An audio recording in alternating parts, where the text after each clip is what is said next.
Bismillahirrahmanirrahim. In yesterday's lecture or the previous lecture, in lecture of the last time, we were discussing about the megaloblastic anemia. We have already discussed the pathophysiology of megaloblastic anemia and vitamin B12 deficiency, folic acid deficiency or folate deficiency, then therapeutic choices. Among therapeutic choices, non-pharmacologic choices, then pharmacologic choices.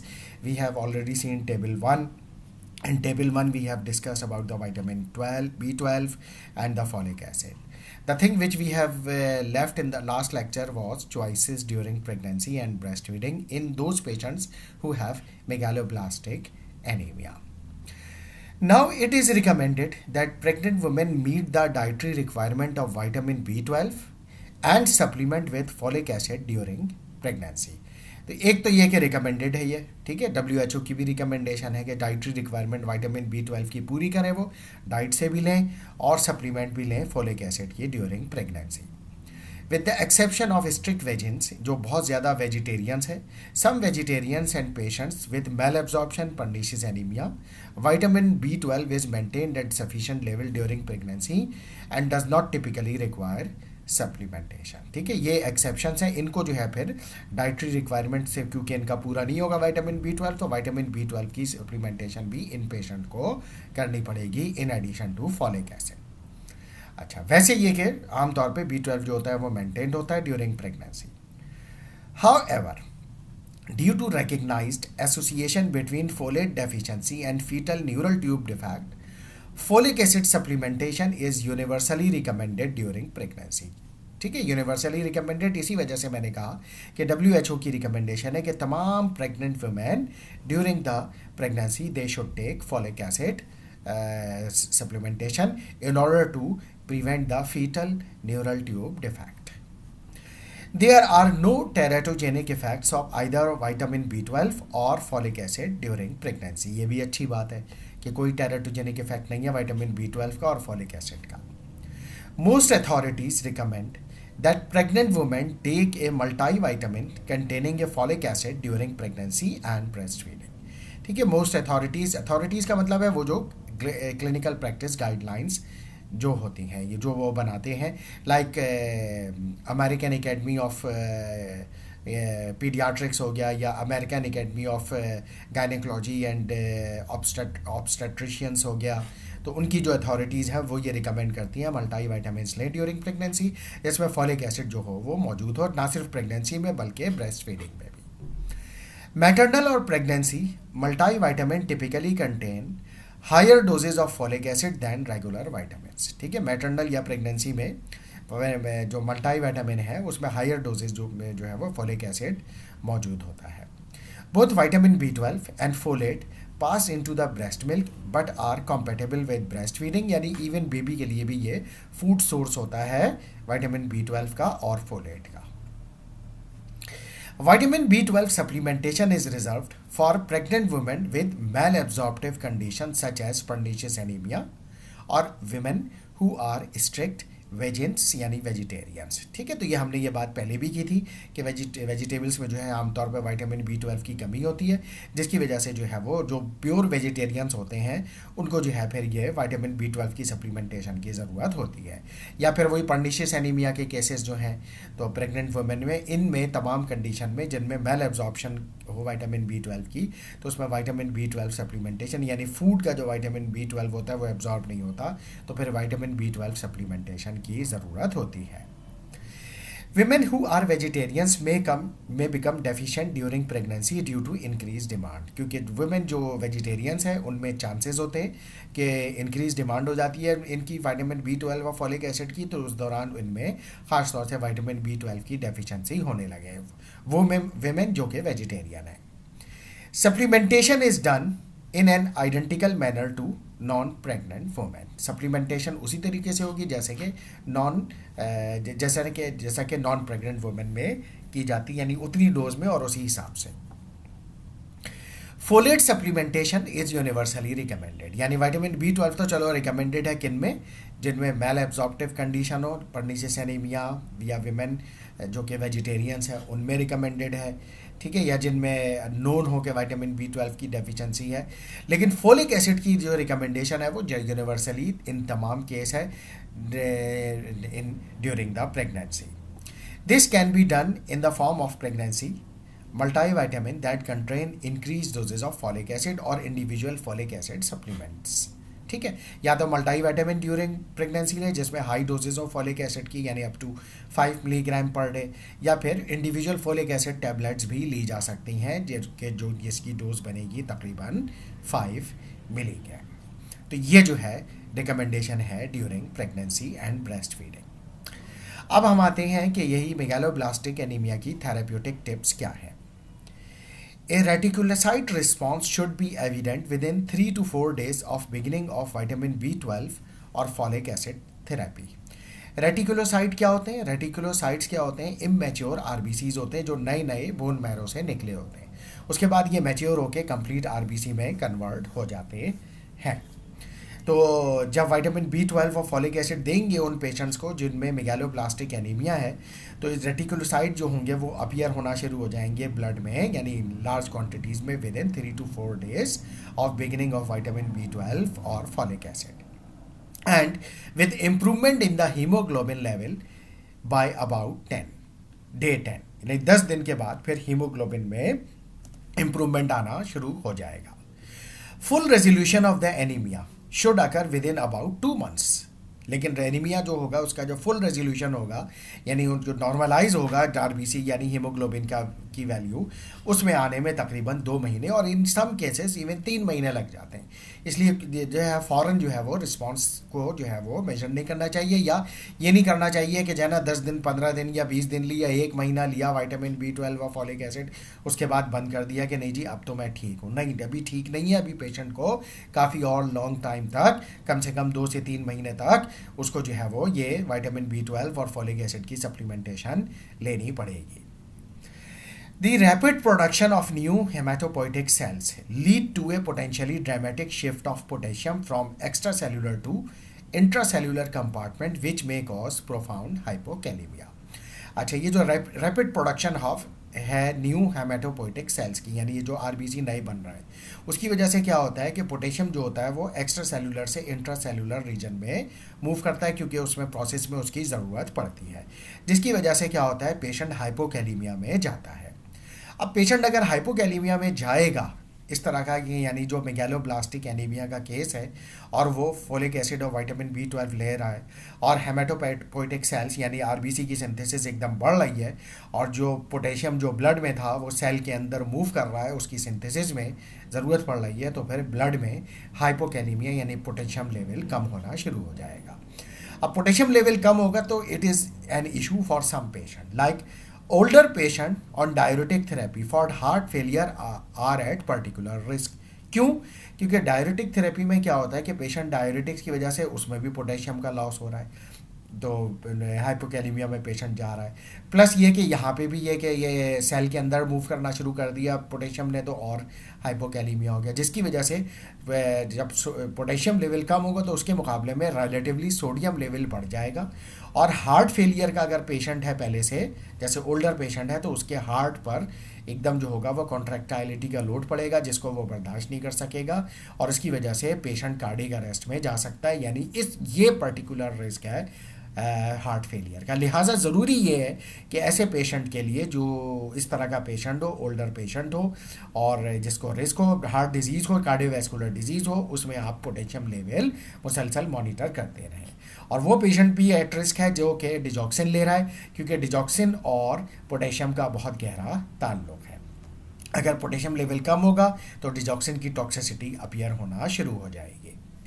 इसके अलावा इन at risk patients, कौन से patients? Obtain a base line potassium level and given potassium supplementation in patient with low और border line potassium levels. वो patients जो कि risk पर हैं हाइपोकैलीमिया के, लिहाजा बेस लाइन पोटेशियम लेवल करा लिया जाए। बेस लाइन पोटेशियम लेवल का मतलब है जब आप विटामिन B12 और फॉलिक एसिड स्टार्ट करा रहे हैं तो उस दौरान जो है आप पोटेशियम लेवल करवा लें, ताकि आपको अंदाज़ा हो जाए कि अभी इस वक्त पोटेशियम का लेवल क्या है, और ज़रूरत हो तो फिर जो है आप जो है वो पोटेशियम की सप्लीमेंटेशन भी करें और पोटेशियम को दें, ताकि ये ना हो कि पोटेशियम हाइपोकैलीमिया में जाए। इसके अलावा monitor potassium levels carefully in the first few days of therapy and adjust supplementation accordingly. उसके बाद भी आप पोटेशियम लेवल को मुसलसल मॉनिटर करते रहें, हर 15 दिन में मॉनिटर करते रहें या हर हफ्ते मॉनिटर करते रहें, और उसके बाद भी अगर कोई पोटेशियम सप्लीमेंटेशन की फर्दर कोई डोज एडजस्टमेंट की ज़रूरत पड़ती है, कि जैसे अभी भी पेशेंट का पोटेशियम लेवल कम हो रहा है, आपने सप्लीमेंटेशन तो स्टार्ट कर दी थी, तो फिर आपको उसकी पोटेशियम टैबलेट्स की डोज फर्दर इंक्रीज करनी पड़ेगी।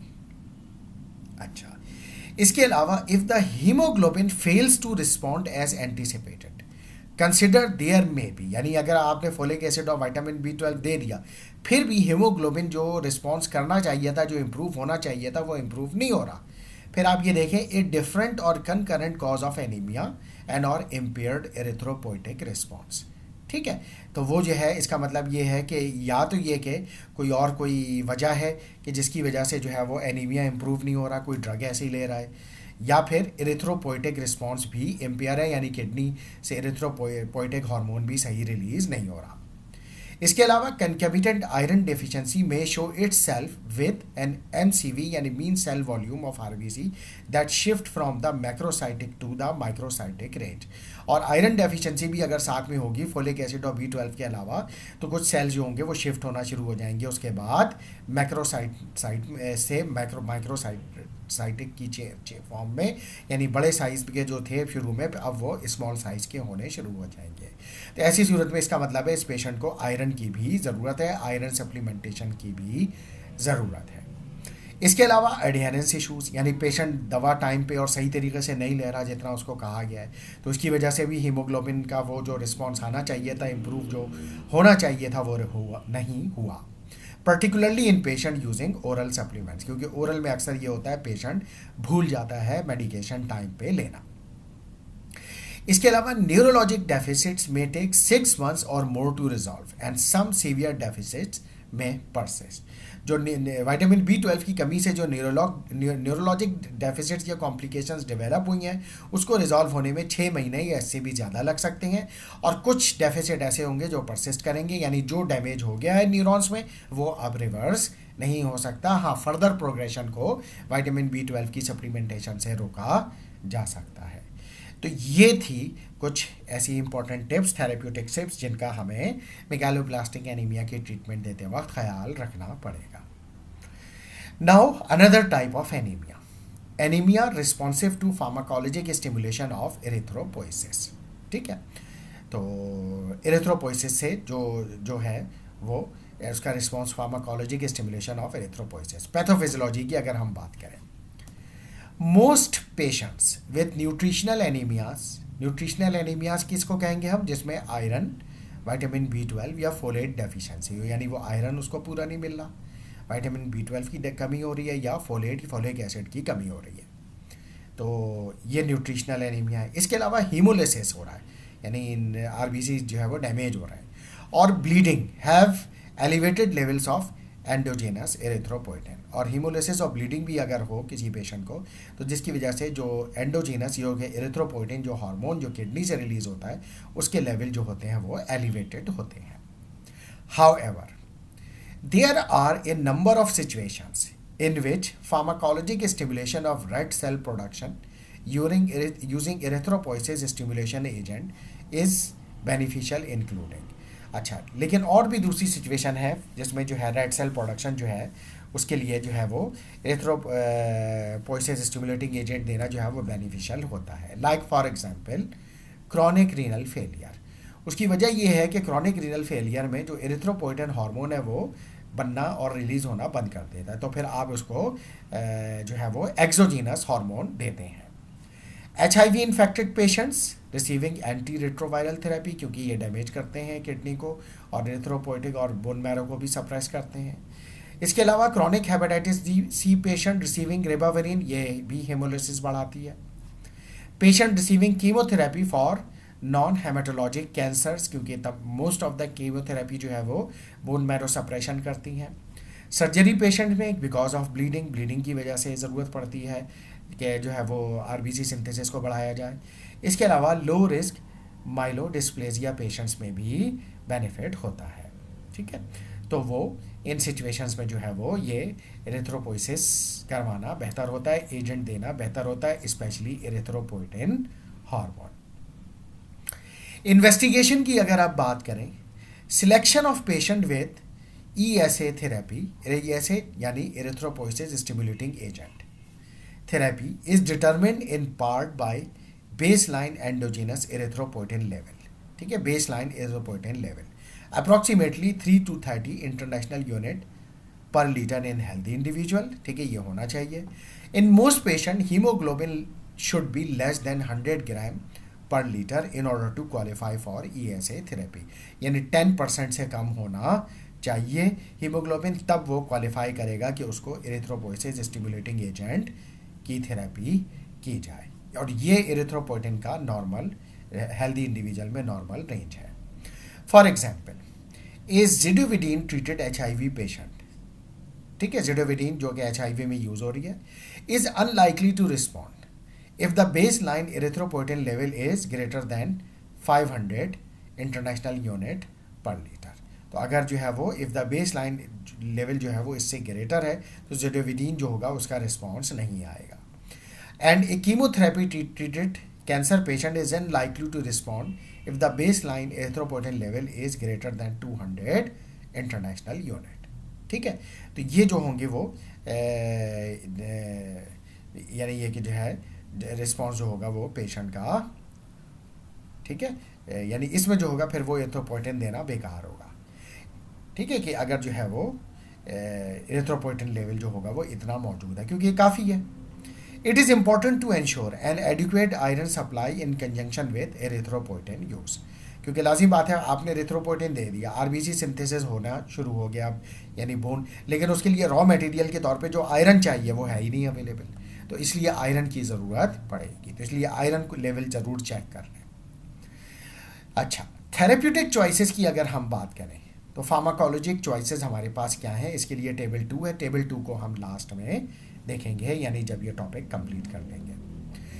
दी choices of agent and dosages regimen varies according to the clinical situation.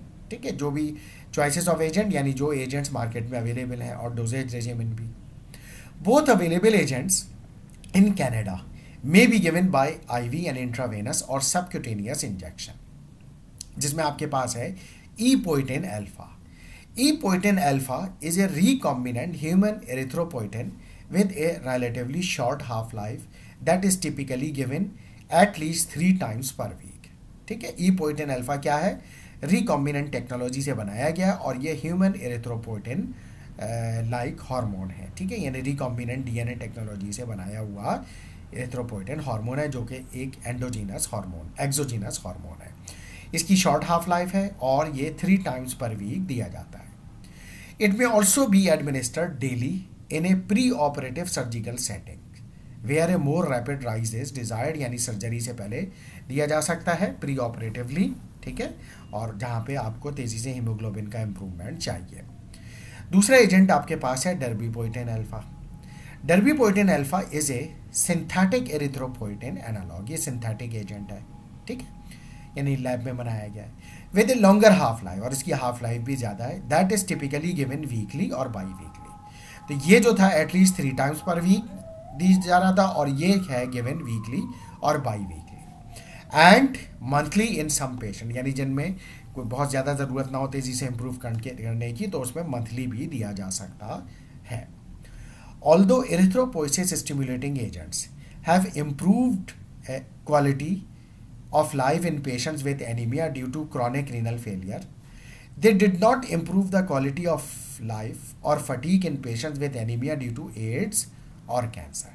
तो स्टडीज़ में ये देखा गया है कि वो पेशेंट जो कि CKD के यानी क्रॉनिक किडनी डिजीज़ या क्रॉनिक रीनल फेलियर के केसेस में हैं, उसमें तो ये क्वालिटी ऑफ लाइफ काफ़ी हद तक बेहतर कर रहा है, लेकिन जो एड्स के और कैंसर के पेशेंट में उसमें ये जो एरिथ्रोपोइटिन जो है वो कोई बहुत ज़्यादा क्वालिटी ऑफ लाइफ को इम्प्रूव नहीं करते। Additionally, the use of erythropoietin or erythropoiesis stimulating agents increases the risk of serious cardiovascular events when doses to achieve a normal hemoglobin.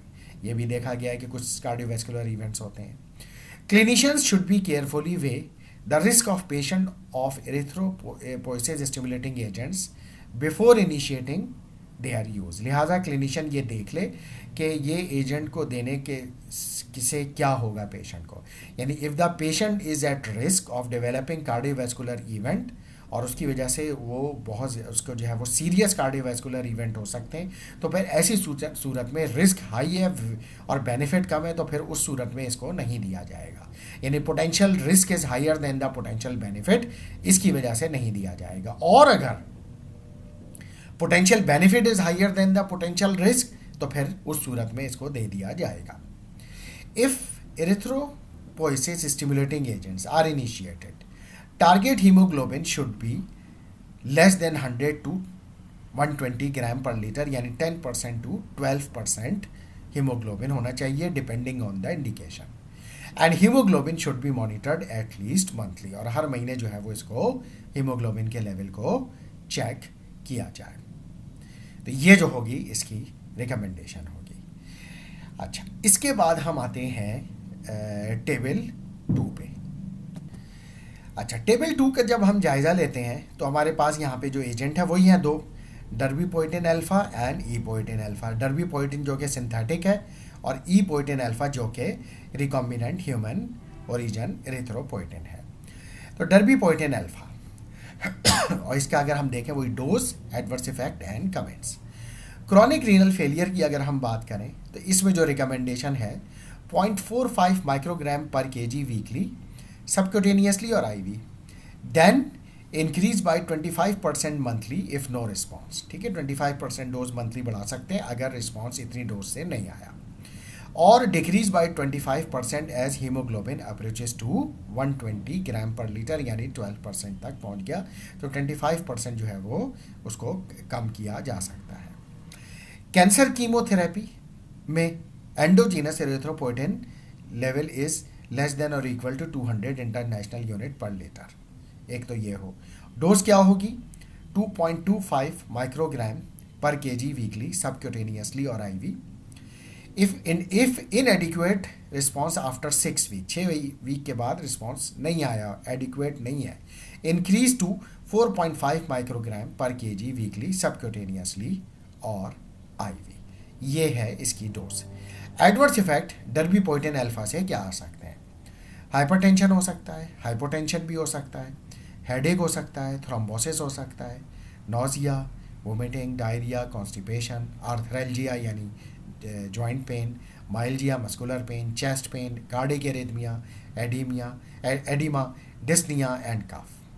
Comments may be able to shift to biweekly और monthly dosing in some patients. ठीक है, यानी ये भी दिया जा सकता है. टारगेट हीमोग्लोबिन लेस देन और equal to 120 gram per litre means 12% with increase limited to 10 gram per litre पर वीक. इस तरह से इंक्रीज होना चाहिए. इफ़ एक्सेसिव रिस्पॉन्स, अगर एक्सेसिव रिस्पॉन्स आ रहा है, decrease dose by 40%. If still excessive, hold dose until haemoglobin falls. Dose जो है वो होल्ड कर दें जब तक कि हीमोग्लोबिन फॉल ना हो जाए. अच्छा, इसके बाद है हमारे पास ईपोएटिन अल्फा यानी दूसरा एजेंट. ठीक है, इसकी अगर हम बात करें तो ईपोएटिन अल्फा जो कि ह्यूमन ओरिजिन है, क्रॉनिक रीनल फेलियर में इसकी initial dose 50 to 100 international unit per KG 3 times weekly subcutaneous और IV. Then increase by 25% every 4 to 8 weeks to a maximum of 300 international unit per KG per dose to achieve a hemoglobin of 120 gram per liter means 12%. As hemoglobin approaches 120 gram per liter, decreases the dose by 25%. HIV के case में HIV in an intraretroviral endogenous erythropoietin level less than or equal to 500 international unit per liter. Initial 100 international unit per liter per kg 3 times weekly. Subcutaneously और IV दिया जाएगा. Then increase by 50 international unit per KG per dose every 4 to 8 weeks to a maximum of 300 international unit per KG per dose. अगर response नहीं आ रहा हो तो इतना बढ़ा सकते हैं. Cancer chemotherapy endogenous erythropoietin level कितना होना चाहिए, लेस देन 200 और लेस देन और equal to 200 international unit per litre. Initial 50 international unit per KG 3 times weekly subcutaneous और आईवी, और 40,000 international unit weekly directly straight dose subcutaneously IV. उसके बाद then increase by 50 international unit per KG per dose every 8 weeks to a maximum of 300 international unit per KG per dose. Chronic hepatitis C on ribavirin 40,000 international unit weekly subcutaneously IV, और surgery के case में 600 international unit per KG subcutaneous और ivy 21, 14 and 7 days before surgery and then on the day of the surgery. इस तरह से ये इसकी recommendation है। अच्छा, एडवर्स इफेक्ट्स इससे क्या क्या हो सकते हैं, वही hypertension, headache, seizure, thrombosis, nausea, vomiting, diarrhoea, arthralgia, chest pain, oedema, cough, increase risk of DVT, deep venous thrombosis and other thrombotic complication in spine surgery patient, pure red cell aplasia rare. ये है वो cardiovascular complication जिसका हम तस्करा कर रहे थे कि ये सीवियर कार्डियोवैस्कुलर कॉम्प्लिकेशंस कर सकती हैं, ये जिसको हमें मुसलसल मॉनिटर करते रहना चाहिए। अच्छा, कमेंट्स की बात यहाँ तक करें तो usually given by subcutaneous injection, may be given IV if access already established, यानी अगर कैन्यूला लगा हुआ है IV. Do not exceed target haemoglobin, यानी 12% से ऊपर का टारगेट ना रखें। If no response to the maximum dose after 8 weeks discontinue. If haemoglobin increases by more than 10 gram per litre in 2 weeks decrease dose by 25%। 2 हफ्ते में अगर 10 ग्राम से यानी 10% से ऊपर पर 10 ग्राम पर लीटर 2 वीक से ज़्यादा तेज़ी से बढ़ रहा है तो फिर डोज को 25% कम कर दें। और टारगेट हीमोग्लोबिन का क्या है, वही अराउंड 12% यानी 120 gram per litre. In patients with renal failure, achievement of higher haemoglobin target is not associated with better outcome, लिहाजा रखें ही ना higher haemoglobin target. Survival was worse in patient treated to higher haemoglobin target, यानी जिनका more than 120 gram per litre यानी 12% से ऊपर करेंगे तो उन पेशेंट के सर्वाइवल जो होते हैं वो चांसेस कम होना शुरू हो जाते हैं, वर्स होना शुरू हो जाते हैं, यानी क्वालिटी ऑफ लाइफ ख़राब होती है। And with erythropoietin as compared with placebo in patient with head and neck cancer and in those with breast cancer. और उन पे ख़ास तौर से कैंसर पेशेंट में देखा गया है कि अगर आप 12% से ऊपर जाएंगे हीमोग्लोबिन के तो उनके सर्वाइवल के चांस कम होने शुरू हो जाएंगे। तो ये जो है बेसिकली मॉनिटरिंग पैरामीटर्स हैं, कमेंट्स हैं जिनका हमें ईपोइटिन अल्फा की ट्रीटमेंट के वक्त इन पर्टिकुलर पेशेंट्स में ख्याल रखना पड़ेगा। Now choices during pregnancy and breast feeding. There are no adequate and well-controlled studies using ESA agents यानी erythropoiesis stimulating agents in pregnant women। तो अब डेटा ही नहीं है, क्या करें। Use of these agents in pregnancy does not seem to present a major risk to the fetus। कुछ studies में ये है कि ये assumption है कि ये it seems that कि ये जो है कोई रिस्क नहीं करेंगे। हाँ, वर्सनिंग ऑफ द हाइपरटेंशन और थ्रोम्बोसिस क्योंकि ये इससे पॉसिबल है आर सीरियस पोटेंशियल रिस्क, ठीक है, जो है क्योंकि ये इसके एडवर्स इफेक्ट्स में शामिल है। However anaemia and frequent blood transfusion also present risk to the foetus, लेकिन ये कि अगर एनीमिया हो या ब्लड ट्रांसफ्यूजन किया जाए तो ये भी रिस्क कॉज करता है फीटस को। In these conditions erythropoiesis stimulating agents should be given only if the potential benefit justify the potential risk to the fetus। लिहाजा अगर पोटेंशियल बेनिफिट ज़्यादा है इसको देने में और रिस्क कम है फीटस को तो फिर दे दें, और अगर रिस्क ज़्यादा है और बेनिफिट कम है फिर ना दें।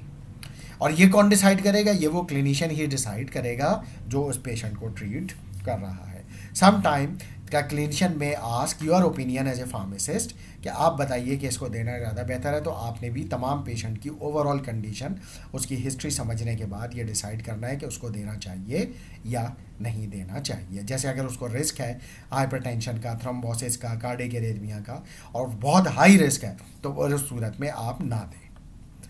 अच्छा, adequate iron supplementation is particularly important in this setting if ESAs are used. वो जैसे मैंने पहले तस्करा किया कि ये एजेंट आप दे रहे हैं तो iron as a raw material, क्योंकि आयरन के बगैर तो RBC और हीमोग्लोबिन बनेगा ही नहीं, इस वजह से जो है वो आयरन सप्लीमेंटेशन भी साथ में करना ज़रूरी है।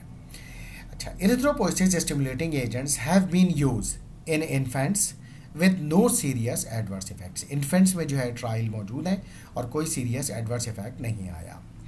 It is not known whether erythropoiesis stimulating agents pass into breast milk, exercise caution in breast feeding women. लिहाजा क्योंकि अभी तक कोई डेटा मौजूद नहीं है, लिहाजा कॉशन यानी एहतियात करें उन वुमेन में जो कि ब्रेस्ट फीडिंग है। इसके बाद हम आते हैं इसकी थेरेप्यूटिक टिप्स पे। तो erythropoietin stimulating agents have significant potential for toxicity and adverse consequences, so they should be use judiciously in patients who would otherwise require transfusion support। यानी आप देख लें कि कोई कॉम्प्लिकेशंस तो नहीं होनी, जैसे वो ये हाइपरटेंशन है, हाइपोटेंशन है, डीप वेनस थ्रोम्बोसिस है, या जो है वो कार्डिक एरिथमिया है, या ये कि जो है वो थ्रोम्बोएम्बोलिज्म है, या ये कि जो है वो और कोई पोटेंशियल रिस्क है थ्रोम्बोसिस के अलावा, तो कार्डियोवैस्कुलर का, तो फिर उस सूरत में आप ये देख लें कि ये इसका देना जुडिशियस है, जस्टिफाई करता है या नहीं करता है, ठीक है। वरना फिर ये दूसरा ऑप्शन ये है कि आप ब्लड ट्रांसफ्यूजन करें और ये जो है वो इरिथ्रोपोइटिन ना दें। Doses are titrated to achieve a gradual improvement in anaemia without overshooting the target of haemoglobin, जो कि हमने 12% का रखा है हीमोग्लोबिन का, उससे ओवर शूट ना करें। रैपिड एंड और एक्सेसिव करेक्शन ऑफ एनीमिया में प्रोवोक द हाइपरटेंशन, ठीक है, क्योंकि अगर आप बहुत ज़्यादा करेक्शन तेज़ी से करेंगे, रैपिड और एक्सेसिव करेक्शन ऑफ एनीमिया, जिसकी वजह से हाइपरटेंशन होगी। एंड सीजर्स भी हो सकता है इन ससेप्टेबल इंडिविजुअल, यानी जिनको सीजर की हिस्ट्री हो।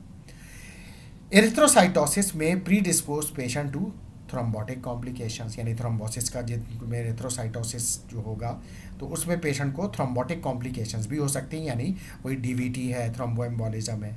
Monitor blood pressure 3 times per week initially and after each dose thereafter, ठीक है, 3 times per week blood pressure भी मॉनिटर करते रहें और हर डोज के बाद भी चेक करते रहें।